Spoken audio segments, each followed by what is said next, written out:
Hello and welcome to LFC Focus. It is pre-match build-up showtime as Liverpool return to Premier League action after their triumphant win against RB Leipzig in the European Cup. This time we are at home against Everton in the Merseyside Derby, and it really feels like this has got all the ingredients of a proper derby, and it's such a shame that we don't have fans in as a result. Of course, that is going to have a massive knock in terms of how intense you'd expect the game to be and how you'd expect it to flow and things like that. But given the circumstances within this campaign, there is an awful lot riding on this game, regardless of if any fans will be there to watch it or not. Of course, when you look at it from a table perspective, Everton are 3 points behind us with a game in hand. So as Jurgen Klopp has essentially said in his press conference, they're effectively level on points with us at the moment, or at least that's the assumption we should be making. We should be just basically assuming that all people who've got a game in hand are going to win their games and moving on from there. And therefore, it's a real 6-pointer this match. Points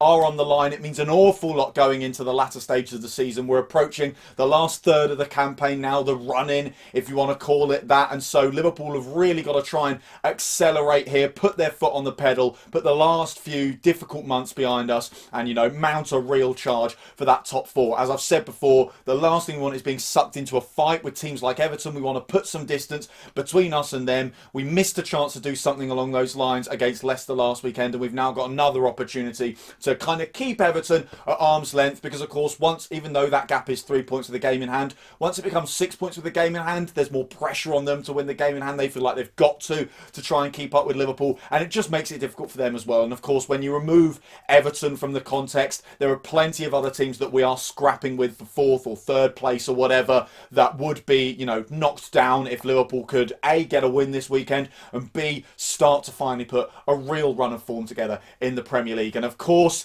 there are scores to settle here as well. It was brought up in the press conference, of course, the last time out that we played Everton. You had the Virgil van Dijk injury, which has had a huge knock-on effect in Liverpool's season. The Thiago injury wasn't exactly ideal as well. Both of them coming from reckless Everton challenges as well. You know, you can pretty much say that they were the fault of the Everton players, those two injuries that occurred. And then, of course, the VAR drama at the end has left a bit of a bitter taste in the mouth. Now, Jurgen Klopp has said in his press conference that that is not in the players' minds going into this game. It's far enough in the past now, and enough has happened since then that it won't really weigh on their conscience and it won't really influence how they approach the game. He did say that, you know, if this game had come 2 weeks after the derby at Goodison, it would have been a totally different story. That was back when, you know, the news of just how long Virgil van Dijk would be out for was coming out. It was all very fresh. The same was happening with the Thiago injury as well. We were discovering the extent of that. And so the wound was really, it hadn't closed yet, and therefore you felt like if Liverpool and Everton had to face off at that point, it would have been a really, really fiery game. Jurgen said that it's kind of died down since then.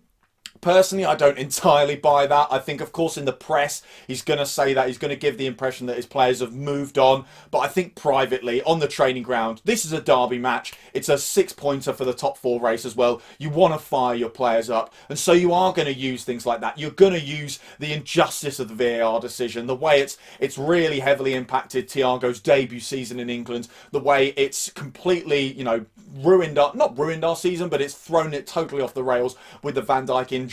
You are going to be drumming it into these players in order to fire them up, in order to get them ready and make sure that they fly onto that pitch with all the possible energy they could bring to it. You are going to tell them that this is an opportunity for revenge, and this is an opportunity to show what should have been shown all those months back in October, that Liverpool are, if you take away all the injuries that happened and the VAR diddles and everything like that, Liverpool are absolutely streets ahead of Everton at the moment, and that is how it should stay. So it is a massive game. There's plenty on the line. There are scores to settle. I'm sure the players are going to be fired up, and for that reason, I'm really, really looking forward to it. Now, in his press conference as well, Jurgen Klopp gave us a few updates in terms of player fitness. Naby Keita was in training this week as well. Unfortunately, even though he was in training before the Leipzig game and he stayed behind while the rest of the squad travelled to Budapest to kind of continue his return to potential match fitness. Unfortunately, he picked up a bit of an illness that meant he missed out a few days of training. You know, Jurgen kind of had a bit of a giggle about that in his press conference, saying it's sod's law, basically. If something can go wrong for Naby, it does, and you do have to feel really, really sorry for him. But the good news is he's been back in training today, and it'll be a matter of, you know, how he looks and feels on the day, I think, whether Naby Keita plays any role. I think it's a bit of a stretch to say he'll play any role from the start, especially with it being a derby and it being such an important game, and the expected tempo of the match. To throw Naby Keita in after the injury layoff he's had would be almost suicidal. You're risking, you know, a recurrence of the injury that has kept him out. So I can't see him starting, but if he is showing up well in training and looking really good, then there's no reason why you wouldn't at least want him in the squad, get him back in the rhythm of things. And then you look ahead after this, we have got an 8-day break before the next game away to Sheffield United, and you're maybe looking to that as a potential return for Naby Keita to an appearance on the bench and maybe even the starting 11 as well. But that's positive news there. Unfortunately, it's a little bit too early for Fabinho, so we'll have to continue without him in the back line, which is a shame. Other players are getting closer, which Jurgen Klopp seems happy about. Diogo Jota was mentioned again. Of course, we're all crossing our fingers that we get him back as soon as possible. It's looking like, certainly looking ahead in European Cup terms, that second leg against Leipzig at home, Jota will be back and available almost definitely for that, which is fantastic. But unfortunately, we won't be able to call on his services this weekend. But plenty of players are now returning and getting closer to fitness, which is great to see. And also, Alisson is absolutely fine. Some people got themselves in a bit of a tiz because there were some training pictures that came out over the week and Alisson wasn't anywhere to be seen. Apparently Kelleher wasn't there either, and people were starting to panic that both of them had managed to get themselves injured and we'd have to start Adrian, which I think it's fair to say, no disrespect to the guy, we don't want. You know, you'd rather have Alisson or at least Kelleher starting between the sticks. So Alisson is absolutely fine. That was confirmed by Jurgen Klopp. There is no need to worry there, which is a little boost as well. So as for how I think Liverpool are actually going to line up for this game, there goes the flag again. First time it's done that in a few videos. Let me know whether you think that's a good omen or not down in the comments below. But back to business, how I think Liverpool are going to line up. It's almost definitely going to be Alisson Becker in goal. In front of him, I think we keep the centre-half pairing that started the last couple of games. That is Jordan Henderson and Ozan Kabak. It's nice that Kabak's now, you know, had his baptism of fire essentially in the Premier League last weekend. Of course, it didn't go perfectly for him against Leicester, but it's ripped the plaster off, if you will, or the band-aid if you're American. And now he's had that experience of playing in the European Cup against Leipzig as well, settled a bit more. He's a bit more in tune with what Henderson wants of him, what the goalie wants of him, and everyone else is demanding of him in this Liverpool system. So we no longer have to worry about him being kind of gently eased in. We can now say with confidence that Kabak will probably start this game, and you can rely on a pretty decent performance from him if the last couple of games are anything to go by. So I think he partners Jordan Henderson. I imagine once Fabinho returns, it'll be Fabinho and Kabak, and Henderson goes back into the midfield. But until then, we're going to have to stick with these two. Either side of them, I think it's going to definitely be Trent and Robbo as the flying fullbacks. In front of them, again, I don't think we see change in midfield either. Gini Wijnaldum has been performing very, very well in the number 6 role at the base of the midfield. Thiago's looking good a bit further forward. Obviously, you'd imagine he's going to be very, very up for this game. And I think if he starts and if Richarlison starts, then if you're a betting man or a betting woman, then really, honestly, put money on a Thiago yellow card, because I can't see any other scenario than that happening with the way he loves to fly into a tackle, the aggressive manner with which he always likes to approach football matches. He wants to seize them by the scruff of the neck, and the fact that he will be pretty miffed with Richarlison, I think it's fair to say, with the way that tackle kept him out for pretty much all of 3 months and obviously slowed the beginning of his Liverpool career quite significantly. So I think Thiago will be on the pitch, and he will be one to watch. With it being a derby as well, you'd imagine it'll bring out the best of his feisty nature. And then I think Curtis Jones will be in there as well, which is another bonus as well, having a Scouser in the team, someone who's performed so well over the last few games, whether Liverpool have won, drawn or lost, whether they've played well or poorly. Curtis Jones has pretty much always been a shining light throughout all of those games, so I think he will definitely keep his place in the starting 11, also for a lack of options as well. Oxlade-Chamberlain is probably the only midfielder that you'd probably consider to be seriously challenging any of those three necessary for a starting spot at the moment because of injuries. Like I said, I think Keita will be on the bench, getting back in the rhythm of things. And listen, if the game's going well and it's not too fast-paced and it slows down towards the end, then maybe you can usher him in, give him a few minutes, help him get back up to speed, and also assess him a bit, see exactly how well he's done in terms of his recovery and whether he is ready for a more serious role in the coming games after this one. But in the meantime, I think we have that unchanged midfield of Curtis Jones, Gini Wijnaldum and Thiago Alcantara. And then in front of them, I think we stick with the usual suspects, Mane and Salah, both of them fresh from getting a goal in midweek against RB Leipzig. And then Firmino, who looked resurgent in that game as well, will be completing the front three and completing the starting 11 as well. So taking a quick look at Everton then, they have been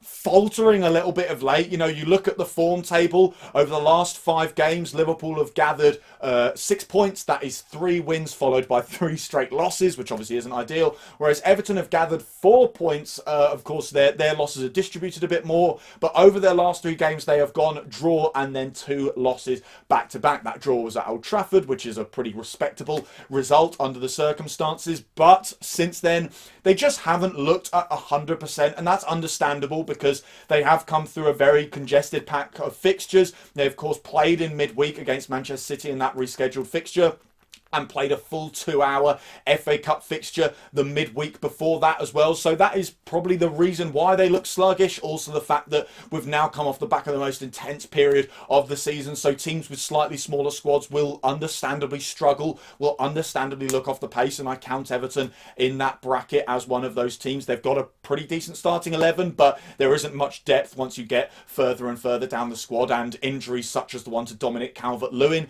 that's been persisting over the last couple of games have affected them as well. But it is a positive sign for Liverpool regardless of the reasons behind it, because they do look sluggish, they look a little bit slow in defence, they don't look sharp certainly. And it was notable when Fulham played against them, even when Everton did sit off and look to defend and not necessarily park the bus, but to be very compact and well drilled and regimented in how they look to close down spaces and stifle the opponent's attacks. That is certainly how you'd expect them to play tomorrow afternoon.